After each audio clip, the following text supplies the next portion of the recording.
It's now time for the Ray Longo Minute. I want you to punch a hole in his fucking chest. That's what I want. The Ray Longo Minute. Starring Ray Longo. The John Anik and Kenny Florian podcast. Stop the presses. Ray Longo is on video. Yeah.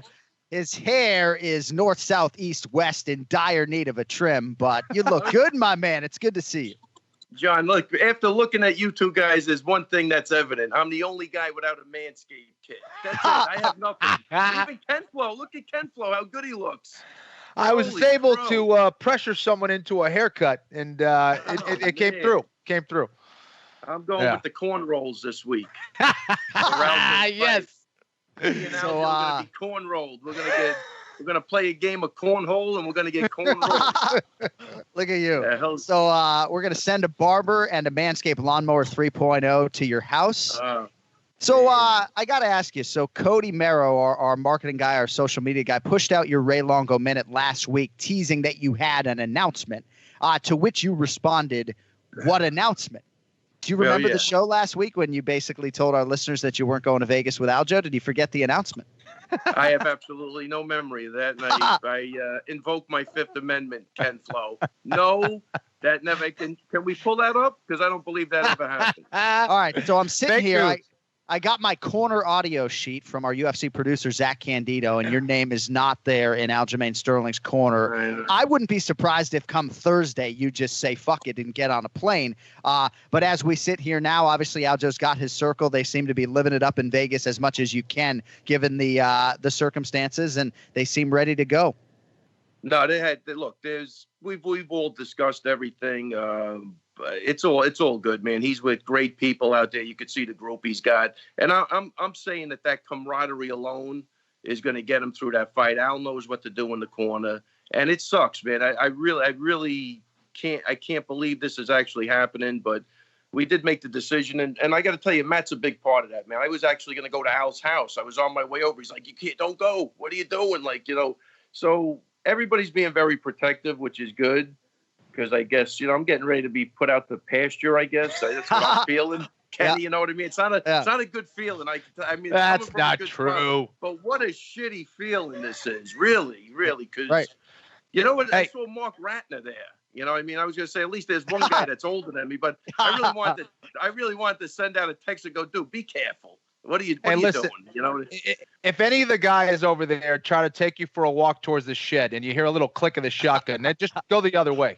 All right. I got that down to a science, Ken Flo. Don't worry about it. I got that down to a science. You can see my background. I'm in cell block 34. Rikers. Yeah. I don't know how you're going to watch the fights with that hair bothering your ears and stuff. Maybe we could get a barber over there but between now and Saturday. But as far as this fight is concerned, truthfully, this is the fight that jumps off the card for me. I mean, this is a huge fight. Vegas can't pick a favorite. It's a pick'em fight right now. Corey Sandhagen, -115. Aljamain Sterling, -115. Talk to me. I mean, give me a dig deep on Corey, this fight. Talk to me about this matchup and why you're excited for it. Well, look, man, it's really a great matchup between two guys that are really ascending on the same path. I mean, that's the thing. Corey, I think, came in a little after Aljo. I think Aljo had a little more traction, but man, the guy loves to fight. His stand-up is good. I think Aljo's, he's going to play to his strengths. And Aljo's a hard guy to prepare for. He really is. He's very unorthodox. I don't think you could really know what he's going to do because, again, he's got a very, very unorthodox style. And I think it's really going to be a great fight. I was watching the Countdown special, because we filmed a couple of things. I was surprised that they had a Sunsao and Cody Garbrandt as the he's a co-main event as opposed to Aljo and Sandhagen, which I think is definitely the fight to look at. I mean, I think that's the most intriguing fight outside of the main event. So I don't know, but look, it's styles make fights. This should be a great fight, man. I think we're going to see Sandhagen loves to come forward. Again, he's very confident in his stand-up, very relaxed. And Aljo's going to do his thing, man. It's going to be a great fight. We had some really good looks for Aljo for Sandhagen. So I don't think he's going to be off guard with a lot of stuff. So it should be great. I can't wait to get Ken Flo's prediction on that fight later in the program today. Ooh, So a couple other things here that I wanted to get your take on. Firstly, Gilbert Burns and Tyron Woodley. Did you watch the main event on Saturday? Of course. I watched me and T. It's like, what else are you going to do, huh? What else are you going to do? Yeah, exactly. It was that, or I was going to peel the paint off of my bathroom wall. It was one or the other. Oh, really? Yeah. You guys, I was expecting a call, and me and TJ did a show on Facebook, Fight Pass. Where the hell was the calls? I kept some When's John's call coming in. This is unbelievable. Wow. This is breaking news to me. This is breaking news. TJ, what do you do? Where is he? Oh, Where is he right now? TJ is omnipresent. Oh, I'm here. I'm just fielding phone calls and offers from how successful our post-fight show was on Saturday night. We crushed it, TJ. We crushed it. I tell you, TJ worked me like a horse, man. I got done with that. My eyeballs were spinning. I went right to bed. Normally, I'm up for a while. But no, look, the Burns fight was phenomenal, man. What a performance by Burns. We had talked about it a little bit too. It's just that the fascinating part is when guys lose that strap, man, it's so hard to come back. I don't know what it is. Obviously psychologically you get used to certain things and maybe you climb the mountain, but to lose it and to make a run back is just so hard. And we've seen it, like I said, even like Weidman struggling after he lost, Rashad Evans. You could go on through a million people, Kenny, and you could probably address that even better than I can. But it's, he was in the fight, but he just couldn't pull the trigger. And I think once Burns figured out, once you take away the right hand of Woodley, he's either going to counter you with the right hand or he's going to try to blitz you with it. He doesn't really, he had to offer more. We heard he trained in Thailand. There was no evidence of any Thai boxing going on. I mean, I think they figured him out. And once, Burns took that right hand away, he just imposed his game plan on him. So we were talking about Billy Q before you came on the air. I have to imagine that was the fight of the night. How about that kid, huh? I really thought that was the fight of the night by far. No, I mean, I'll check the bonuses right now. I'm sure TJ has that information, but that was an awesome. No, he didn't get it. Oh, anyway, Ray, let's hear what you have to say. I'll look it up right now. But what'd you think about goddamn Billy Q? Man, I'll tell you, survive first, then win. I mean, that guy came out like a bat out of hell, and he survived that onslaught, and he was able to come back. He's got great cardio, and what a great fight that was, man. Close fight, but great fight, and Billy Q really earned that, man. That was a great, fun fight to watch, and hats off to Billy Q. He's just a great kid, and I was so happy to see him win, because I didn't really even like the catch weight at 150, you know what I mean? But, he wants to fight, so that was cool. Right. So I'm glad it worked out for him. But what a great back and forth fight that was. Carlyle looked like he was in a completely different weight class. He looked so much bigger too. It was amazing. Yeah, Carlyle. He seems like a total mad hatter. That kid. It's funny. But the one big mistake he made, Kenny, too, when he just walked away like that, just a real lack of fight IQ. No, I mean, I wonder why. I don't know if there's no other person, sounding a horn in there. I don't know why he did it. It was so strange to the point where I was like, did the round end? And he's walking away. But Billy did the right thing. You keep fighting 100%. All the way. Protect yourself at all times. 100%. This guy walked away. I mean, a little bonkers. That's what I think the guy's literally bonkers because there's no crowd. So it's not like you couldn't hear anything. You could hear everything. Maybe he felt the horn in his head. There was a bell in his head or something. It was ringing. I don't know. Who knows? He just decided to get up and just, go wave to somebody in the non-audience. I don't know what that. I've never seen that before. Where it wasn't like a walk-away knockout. He just wasn't a walk-off KO like the lead horse Mark Hunt. So. So Billy Q over Spike Carlyle. By the way, they did not get the fight of the night. That went to Brandon Royval and Tim Elliott. Hell of a fight there as well. But thought maybe Billy Q and Spike Carlyle got the fight of the night. So did you watch this whole fight card? And if not, it's okay. But the first fight of the night, right? I happened to be watching before I went and put the kids to bed. Chris Gutierrez by leg kicks, right? Beautiful. Dude. I mean, not if you're Vince Morales. I mean, when are you trying to walk again, Vince? I mean, listen. You know what's worse, Kenny, than getting kicked in the leg? When you switch stances and he starts beating the shit out of the other leg. That's the only thing that's worse. I mean, what But listen, look at the patience, the distancing, the like the distance management. He didn't get overexcited. He just picked that guy apart. It was brutal. It was actually brutal. I've said it before, and I'll say it again, Ray. When I was fighting, no one was really throwing that calf kick, and man, am I lucky. I would have, of course, tried to use it, but man, it's such a difficult technique to try to address because, number one, it's very difficult to block. It comes fast. You can't really counter it with a takedown. And if you try to pick it up with it like a traditional, tie block like you do in Thailand for a leg kick on the quad, you get taken out on a trip. So it's kind of one of those dilemmas that is really difficult to deal with, and you're seeing more and more fighters utilize this, and obviously Morales paid for it. Yeah, and the worst part is that nerve that's down there by the Achilles is crazy. What that does, you saw even with Chandler, I think they call it a drop off, where he could not even flex his foot. He couldn't. There's less muscle there to protect it too, right? So I mean, that nerve is immediately affected. It's horrible. That's why I gotta say, man, I said it. I think I saw Felder in Atlantic City after the Barboza fight. I go, how the fuck did you walk through those kicks, man? He was getting smashed on the calf, and he's toughed it out. It just goes to show you how tough Paul Felder is. Oh yeah, Barboza kicks like a mule, and he walked through that crap, man. Where other people, you just saw it like the fight we're talking about. That guy, I'm gonna say probably took half of that damage, but his leg I guess it's the way your leg is structured. But man, what a brutal kick that is. And it's funny that after all these years, we finally see that. That used to be like, Kenny, when you were sparring in the gym and a guy kicked you like that, you thought he sucked. Like, exactly.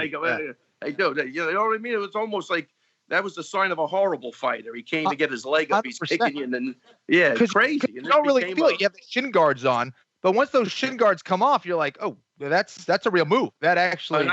Kenny, I see it in the gym, even with the shin guards. That's not a picnic, man. I bet, man. It's still people are still. We got to stop it. We can go for a couple, but then we got to pull back. Yeah, it's brutal. I don't know who deserves the credit, but it has been, of all the things that we talk about with MMA evolution, at least for me and watching this over the last 10 years, that has changed the game more than any singular strike, Kenny. I mean, I would talk about submission. Defense has improved across the board, but that strike has changed the game, and it's been a couple years. It really has. I think the guy who, at least one of the earlier guys who was utilizing it, I don't know if he was the guy who invented it, right? But Benson Henderson deserves a lot of credit. He was one of the guys who was throwing it very early on and utilizing it with great success. Right. And even at that time, you looked at it like, well, that's weird. You know, like he didn't. Totally. I don't think he found the success that all these other guys found with it, though. Right. I think the first time my history sucks with that, but I think Chandler was the first guy that really got smashed and couldn't walk and was hopping around, and he still wanted to fight. I think that's what brought it to the forefront. Yeah. Henderson threw it, but it wasn't a game changer for him. You know what I mean? That was a game changer for a lot of people. You cannot take a lot of those kicks. It's just you're not going to have any wheels by the end of the fight. That's a big deal, man. No, I'm glad we covered it. And calf kicks do predate certainly that Brent Primus Michael Chandler fight in the UFC. Oh, and now obviously there are a lot of people who are employing them with great success. But not everybody genetically is built like Paul Felder and able to take those kicks too. I mean, respectfully, a guy like me, it'd probably take you one to either break my tibia or fibula or whatever. All right. Before we let you go, Raymond Peter Longo, it's great to have you on video, the hair situation notwithstanding. We got a championship fight coming up here Saturday night. Amanda Nunes, prohibitive favorite, taking on Felicia Spencer. I like that Felicia Spencer is a natural bona fide featherweight. How competitive you think this title fight is going to be?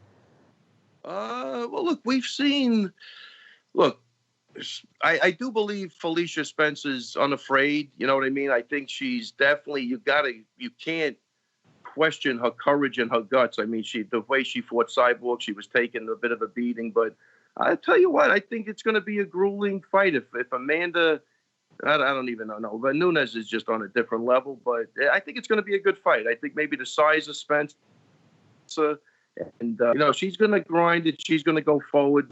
Maybe with this, what's happening with the pandemic, maybe somebody's cardio is off. We don't know, but I think it's going to be an interesting fight. I'm excited for that fight. All right, my man. You but got I anything mean, else? I think it's hard to go against Nunes if that's what you're asking. I mean, Right. She seems like she's just on a different level with her striking, and I do believe, you know, I mean, look, Spencer's definitely going to take a lot of punishments. Whether she can get anything, you know, in return with it, but I don't know. Nunes she really is pound for pound. That's the best I've seen from a female ever. Yeah. All right, my brother. I'm excited to see Aljo and see what he can do this weekend. I know you'll be anxious watching the fights back in the northeastern part of the United States. We'll miss you out there. And if you change your mind, just don't show up at room 1389 because we will not answer the door. We're socially distant. Oh, I'll have a mask on and a gun. All right. Yeah, and a haircut. both. And a haircut. No, the hair's not going anywhere. This is it. Until this pandemic is over, I'm not cutting it. Well, no, then let it go. I mean, then by all means, let it go. And you won't hear anything else from me. I mean, and it's not white at all. You guys with these genetics, it's unbelievable. I got to shave my white wiffle every 3 days, you know. I tell you, guys look great. You guys are let very us well go. groomed. You guys are very well groomed. I'm very proud of you, both of you. You look great. All right, buddy. Booyah. Well, hey, booyah is right. Nod to the great late Stuart Scott. All right, have a great week. Hopefully it goes your way Saturday night. Don't forget to text me all the cheat codes and all the on-air stuff. And I'll be coming out of my skin, I guarantee you. But I'll definitely be texting you. And remember, we pay you $200 here whenever one of your fighters on the UFC stage finishes someone. So if Aljo gets the finish, we're sending you a Lawnmower 3.0, a barber to your house, and $200 American dollars. So remember that, Kenny, for next week. Remember what he said. He doesn't consult with me. It's just crazy. No, Right? right. That's I $100 Ken Flo's cash right there. I can picture myself shaving my balls right now. As I'm talking to you guys. All right, guys. Hey, this was great, man. I'm glad to be back on camera. See you, Ray. Good luck You this and You guys weekend. look great. Take it collaborating. easy, man. I'll see you next week. Making that happen. There he is, Ray Longo, minute every week here on the Anik and Florian podcast. Speaking of which, support for today's episode comes from Manscaped. Manscaped has the right tools to get the job done quickly, safely, and hygienically. And as Ken Flo knows, Father's Day is just around the corner, and you likely need a gift for your hairy dad. So make your dad proud this year and get him and yourself the Manscaped Perfect Package. So my dad was born in 1951. I cannot profess to you just how much he could have used a brand like Manscaped back in the 70s. Only men's brand dedicated to men's below-the-waist grooming, and this Perfect Package 3.0 kit comes with, among other great things, the Essential Lawnmower 3.0, third generation now of this water-resistant cordless body trimmer, an anti-chafing ball deodorant and moisturizer in there as well, the Crop Reviver refreshing spray, and reduced chafing athletic boxer briefs as well. Let's not pretend your dad has this stuff covered. Help the guy out so he's using the best tools for the job. And also for men and women alike out there, got to appreciate the fact that Manscaped products are cruelty-free, paraben-free, dye-free, and vegan. So for our listeners today, we want to get you started. Get 20% off with free shipping with the code AF at manscaped.com. That is 20% off with free shipping at manscaped.com and use code AF. It's dad bod season. Time to get smooth.